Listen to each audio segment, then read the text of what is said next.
My name is Keith Kruger. I'm a game developer, an artist, and a consultant, and I've made this tutorial for all of you.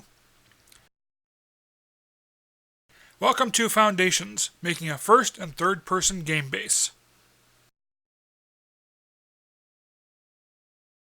The Foundations series is intended to provide you with the knowledge to get started with any game that has a particular set of points of view, which can then be expanded upon through other tutorials to build the genre and style of game that you desire. In this Foundations tutorial, we will be building a game base that supports both true first-person and third-person views with an ability to toggle between them if you desire to allow that. We'll begin by creating a default third-person project, learn how to establish a true first-person view, then set up a means to toggle between them at will. To finish up, we'll add in crouching capability, and we'll do some tweaking to our jump to make it work better with our animation blueprint. Before we launch the editor, let's just walk through a few different notes about the tutorial. First off, this tutorial is going to assume you have a basic understanding and comfort with the Unreal Engine editor. This is not going to be an ABCs from the ground up. Here's everything you need to know about the editor type of tutorial. I think even if you're a very beginner, you can glean a lot of stuff from watching the tutorial and how the editor works. But again, it's not meant for someone who hasn't touched the editor before. This particular tutorial is being built currently with Unreal Engine 4.14. New versions, of course, will come out after I get this. Even as I do this, 4.15 Preview 2 is up, so I expect 4.15 final release will come out sometime within a few weeks after I posted this video. When new versions come out, I will retest the end results of the final version of the source code with the new version, and depending upon what turns up, I'll either record an addendum video for updating like a small change. Let's say they deprecate a function, so there's a new function that supersedes it. I'll update to show how the new function fits in, but I won't make a whole new video. If it's a severe change, I'll note that in the description, and then I'll make a new video that will supersede this tutorial. This is not meant to be an end-all, be-all for your game base. Again, this is just a foundation. It's a place to get started that you can use as a reusable starting point. Additional foundations tutorials that come out, you'll be able to layer onto this. Some through direct import, some might require a little bit of modification into this foundation depending upon what it's for.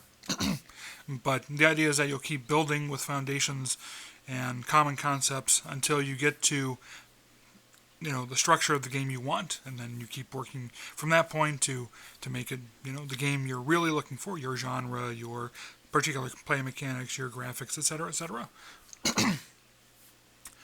This is not tuned for multiplayer.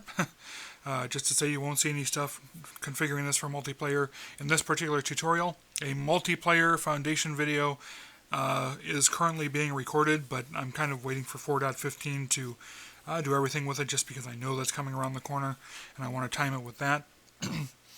But that will show how you implement multiplayer into any of the Foundation's game bases, and then it'll talk about how you can use it to tune other entries in the Foundation series as you go along.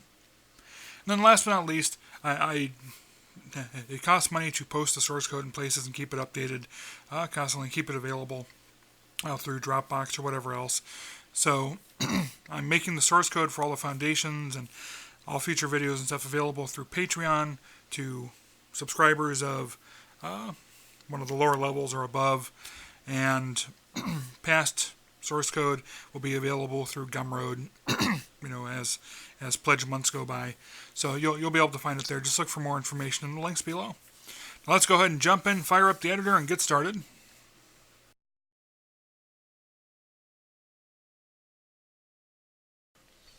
To get things rolling, launch your version of the engine, and once that's launched, go into New Project, as you see here, and we're really just starting out with your basic blueprint third-person template. So there's nothing fancy there. I'm going to call this particular one Foundations First and Third, just so we know what it is.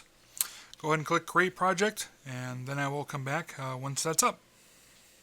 Your project is opened, and you're going to have the third-person example map up first.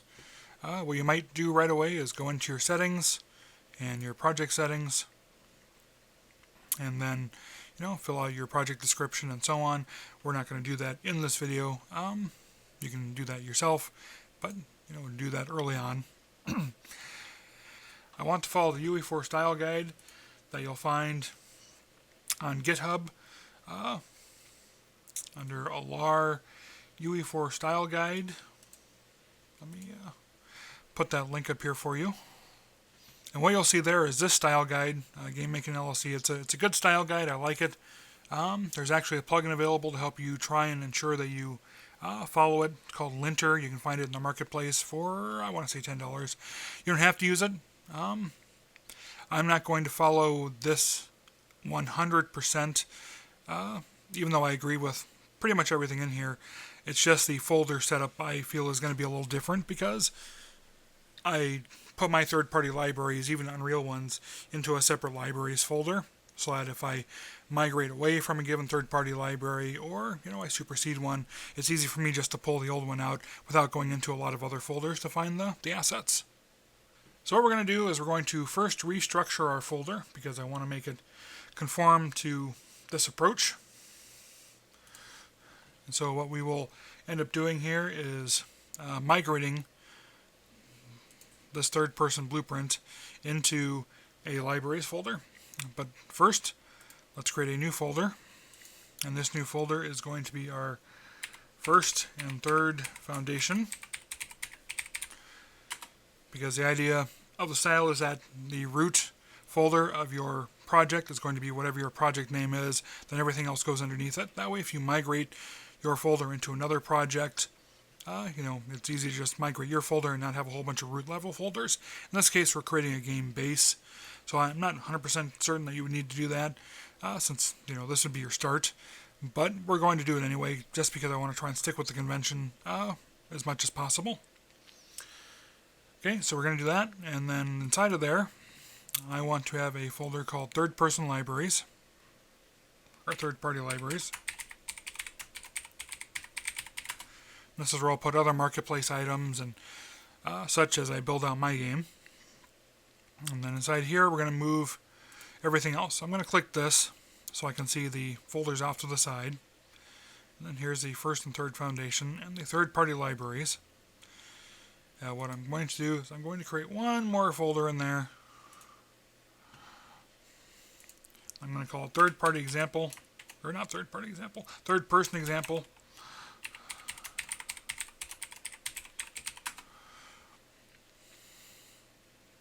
And then we're going to move all of the folders that come with this down there. So I'm actually going to start with the third-person blueprint, which has the map. And so to do that, I'm going to very, very briefly go up here and make a new level. Just make an empty level for the moment. And that way I unload the other one. And we are going to go back up to content here. Take the third-person blueprint directory and move it into our third-person example folder. So let's move that over there. And what you'll notice is that if you open it up, your map didn't actually come over. I always find that annoying that it doesn't do that, but it doesn't come over. So let's move the map over. And then before I get rid of this folder, just as a habit, I like to fix up redirectors and folders. I don't know if that actually does any good or not. It's just maybe just a superstition on my part, but I like to keep things clean. Then once we're over here, we can save and reopen this map. And then we can move the rest of our folders over. So our geometry folder can move over here into the third-person example.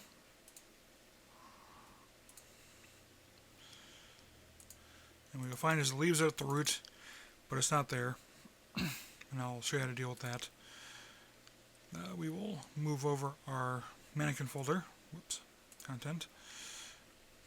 So we'll move that into the third-person example folder.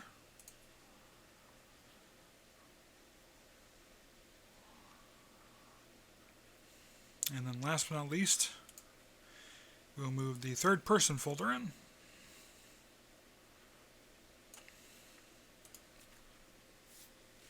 Okay, so all those are there. You'll find that this again leaves empty folders. You can try and delete it from here. I'll fix up the redirectors. Delete the folder. But it doesn't always work, which is annoying, but so be it.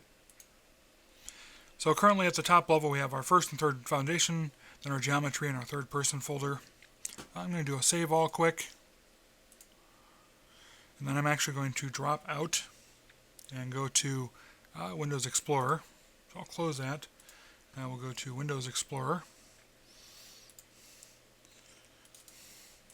to my Unreal Projects folder, and then inside there, inside my Foundation first and third folder, and content, I'll get rid of this geometry and third person folder.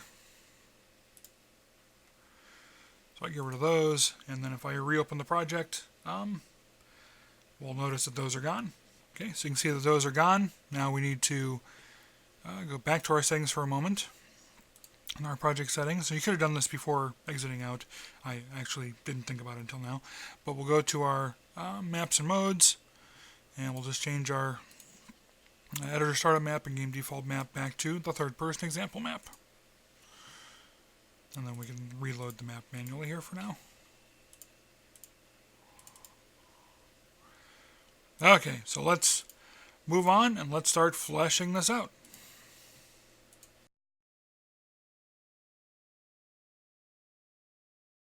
The first step we're going to take is we're going to import the animation starter pack that Epic provides into this, and there's a couple reasons for that. The first and foremost being that there are animations there that we'll want to use relating to crouch going forward, and of course it has basic weapon-based animations for rifle, for pistol, if you want to use those. I'm mostly wanting it for the crouch at the moment, but other Foundations tutorials will make use of the other animations. So let's import that, and the way we're going to do that is first, if you don't already have it, go to the marketplace and search for Animation Starter Pack, and then go ahead and grab that, and we're going to add it to our project. And in this case we are adding it to Foundations first and third, and once it's done you'll see that it's in the content folder. Again, I like to put everything under third-party library, so I'm going to go ahead and do that. I won't make you sit here and watch me as I do it. Then I'll cut back when I'm done. Okay, so see now I have my Anim Starter Pack inside my third-party libraries. If we click in there to see what's in there, we've got all the different animations. We've got the map for it. We have an animation blueprint, and we have the character. And what we're actually going to do is we are just going to replace the skeleton in our normal third-party example, the one that this guy is using, with the one from the Animation Starter Pack. That way we can make use of all these animations without a lot of retargeting to the skeleton. So we're just going to go into our third-person example and our third-person blueprint. And our blueprints here.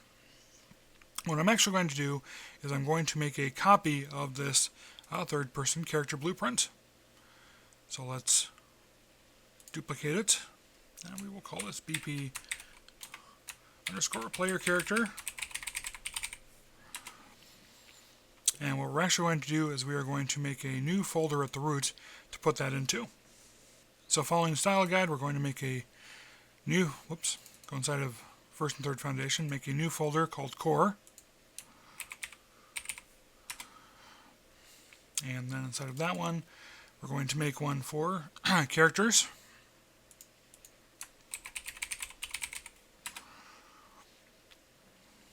And then we'll open this up. We'll go back to our blueprints here, and we'll drag that BP player character blueprint into the core characters folder. Now we can close this out. Whoops. And let's open this BP player character.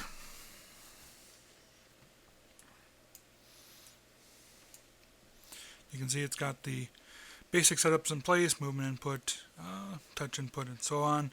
What we're going to do is go to our viewport. So we can see here there's the existing animation. We'll click on Mesh, which is inherited, but we're going to override that. And so instead of SK Mannequin, we are actually going to choose this other SK mannequin. And the way you'll know the difference is if you look at the path that shows there, it's in the Anim starter pack. So we're going to choose that. Then we're going to go up to animation mode, make certain it's still on use animation blueprint. We'll change the class to our UE4 ASP Hero TPP animation blueprint. And that way it changes it to the one that's appropriate for that skeleton. We'll compile. We'll go out here, let's just play for a moment. Run around. And you'll notice that this skeleton isn't any different. You might be going, why isn't he holding the gun pose like the other one's doing? Well, that's because this is actually an instance. This is not using the current version of the blueprint. This is using the one that was already in there, an instantiation of it. So what we want to do is either to get rid of this or alter it. And in my case, I choose to just go ahead and get rid of it. And then we can go into our game mode, which is going to be another folder we want to create. So we'll start under core. We'll make a new folder called game modes. And we can go inside there. We will make a new blueprint class for game mode. And we're just going to call it BP underscore game mode for now. Whoops. Why aren't you working?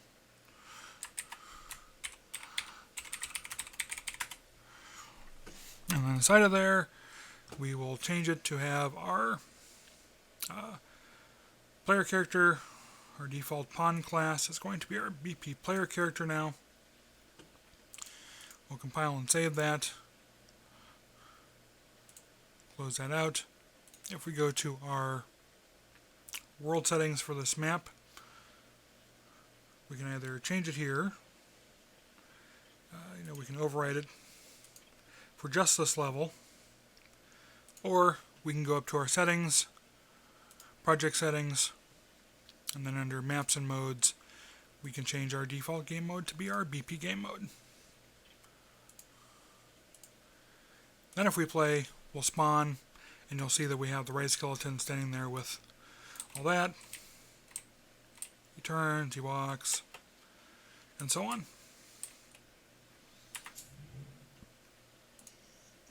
Now, let's start off by adding in our cameras. We currently have a third-person camera. Let's add in a first-person camera.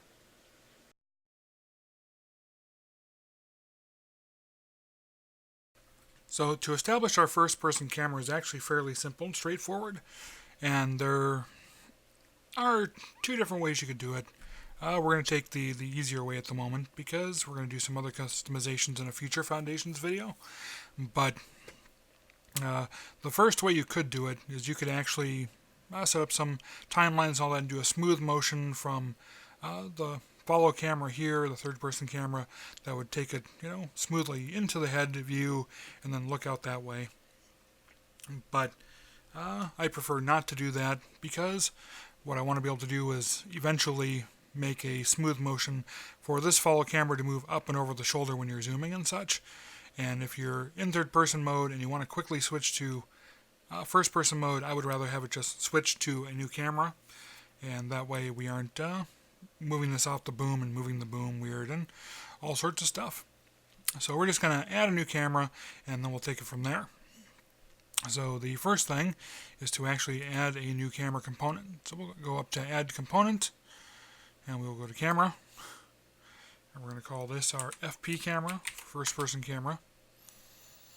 And just to keep it in line, we're going to change the name of follow camera as well. We're going to make that TP camera for third-person camera.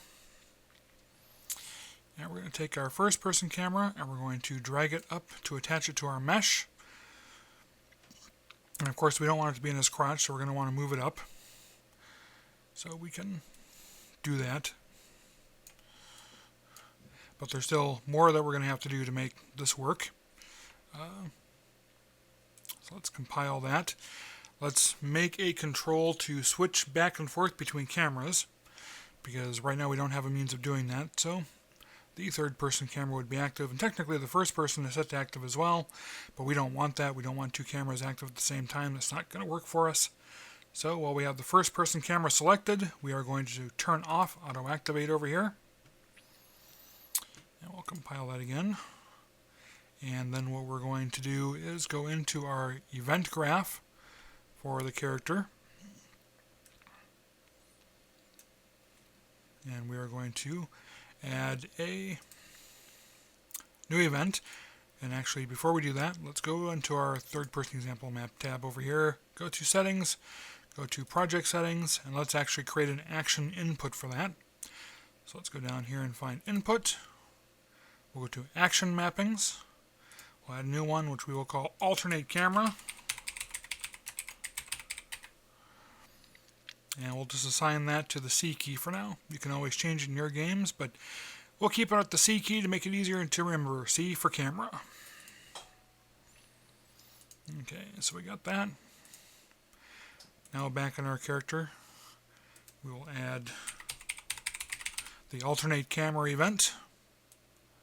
You're going to find this is very, very simple. First thing we want to do is add a flip-flop node.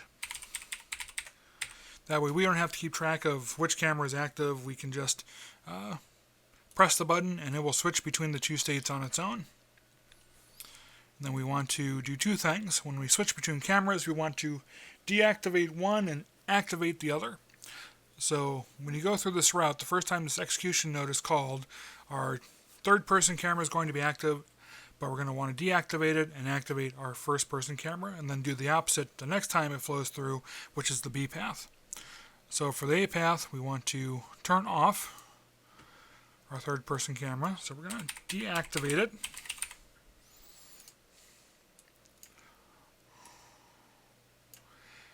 And then we want to, first person there, grab our first person camera, and we want to activate it. Typos.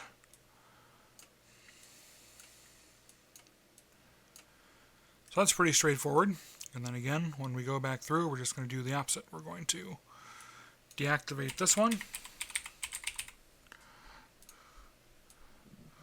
and activate the third person camera.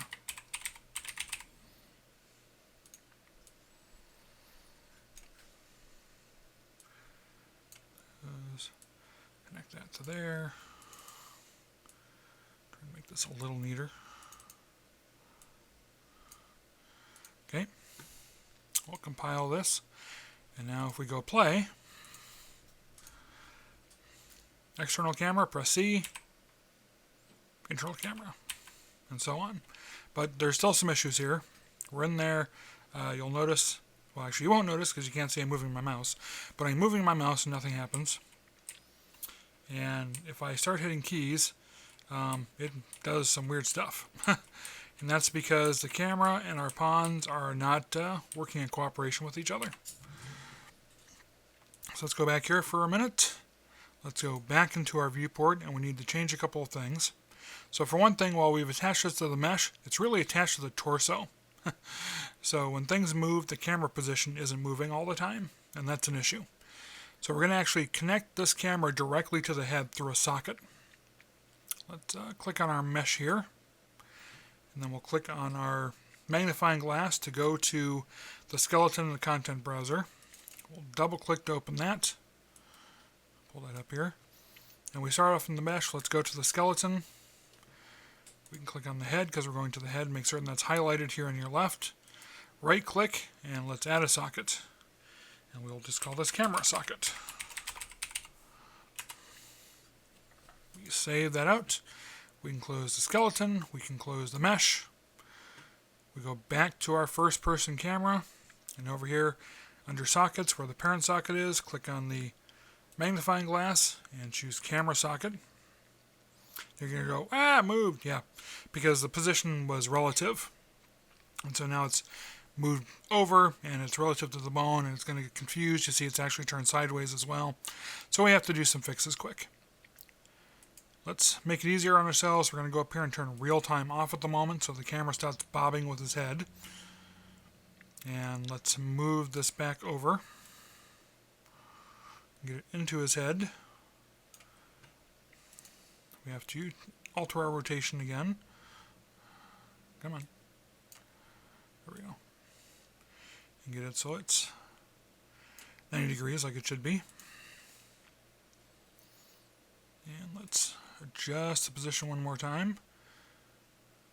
And I'm going to actually turn off snapping for a moment so I can move this around a little more freely. We want it to be at eye level.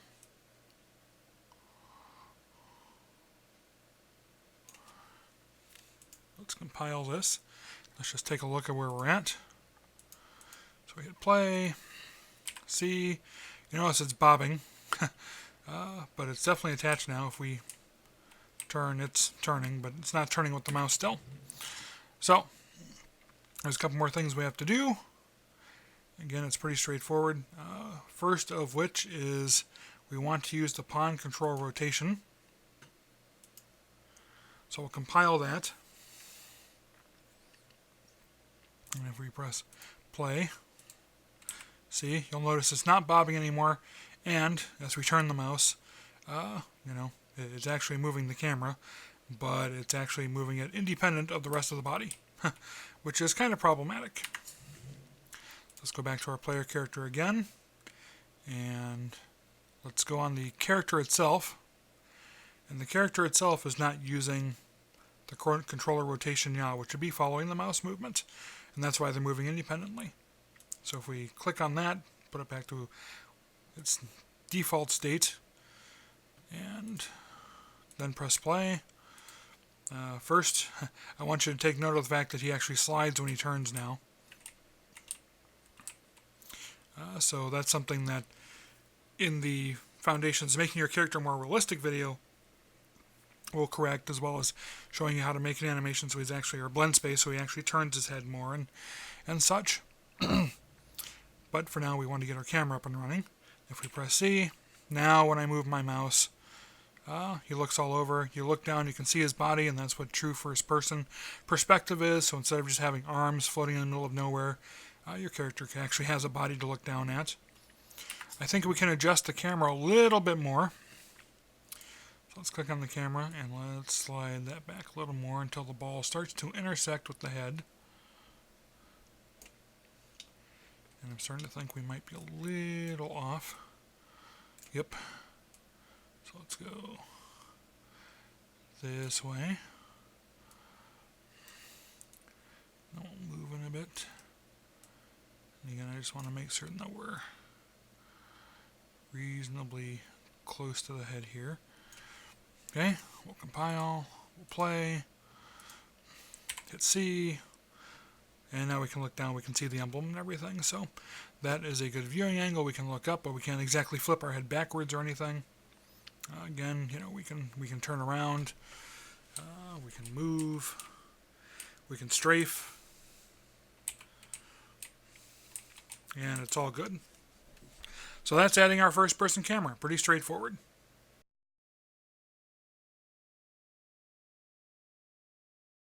Let's add our crouching in, and we're going to have to affect jump at the same time.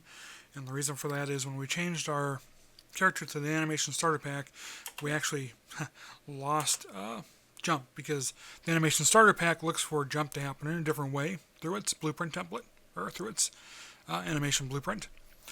So first we have to do some setup.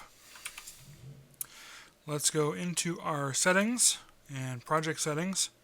We're going to add an input mapping. So click on input, and it's going to be an action mapping for crouch.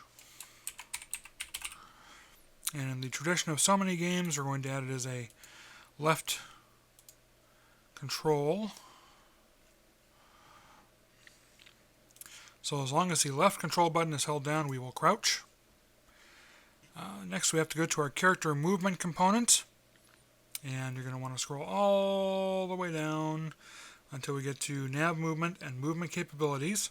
We're going to open that up, and we have to tell it here that it's capable of crouching, so click can crouch. I'll compile that. Now there's a couple of things we have to do that we aren't currently doing. So the first is we have to set a couple of variables that don't currently exist in this character. Now they do in the character that came with the animation blueprint, but not ours. So the first thing is we have to add a variable, and that variable is on crouch down. I think it's on crouch down. And then the other is on jump down. Might be on crouch button down, on jump button down. We'll check in a second. On jump down. And the way we can know for certain which one we need is if we go in here and we go up to the Anim Starter Pack level, we'll scroll down, we'll find our animation blueprint. And if we look in here at the event graph, we can see what two variables it's looking for. So jump button down and crouch button down. So that's what we have to call these. So we'll go back to this one, rename it. Crouch button down and jump button down.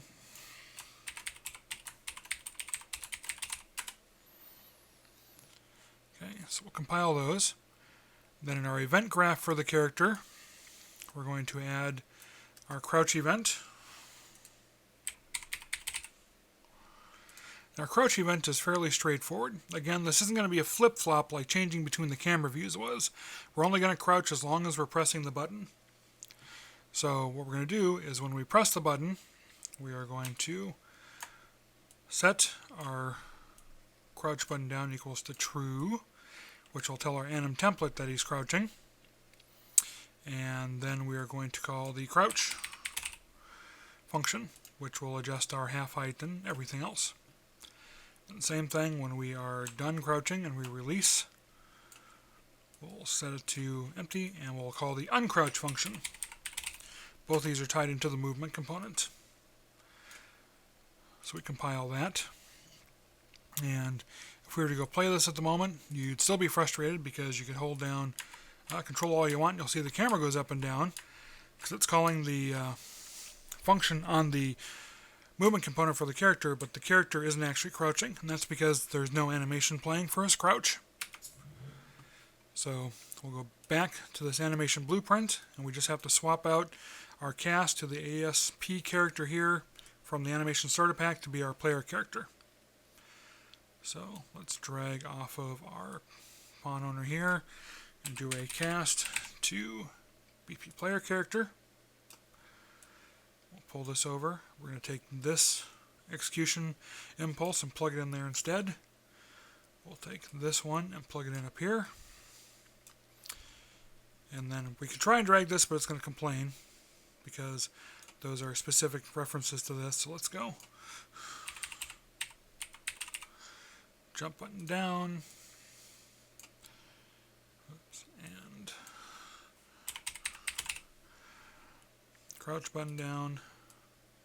And then we can actually get rid of this because we're not going to need it anymore. We can get rid of this. Whoops. And we can get rid of this.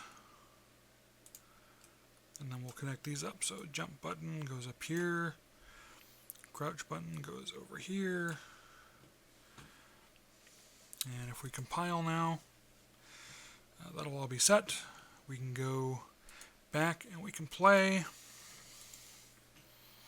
Now if I hold down the control key, you'll see he crouches like it should, and the camera also adjusts. So that's nice and easy. Now we have to adjust our jump as well, and that's going to be a little more complex just because we don't have a jump function that really matches up with what the animation blueprint's looking for. So we do have a jump function that's very basic, but we actually need more. So let's go to our third person example map. Let's go down here, as long as we have this open, find that UE4 ASP character that the animation blueprint's working with. We'll open that up, and here is their jump.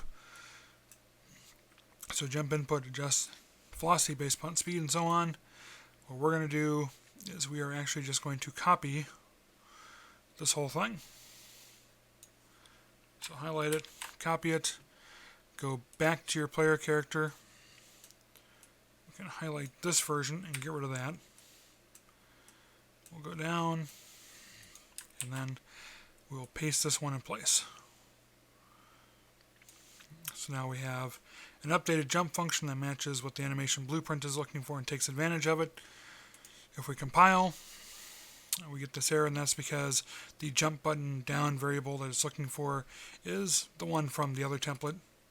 So we actually need to, whoops, sorry about that. We actually need to replace these two sets with this and this. So that one goes there. This one goes there. Plugs into that. The jump button down. And that should be good. We compile. Everything compiles okay. We go back to play. As you can see, we can still crouch when I press control. And if we jump, he actually does a proper jump animation now. So he moves, he jumps. He can crouch and move. Can't crouch and jump, which is appropriate. But so everything is working. And there you have it.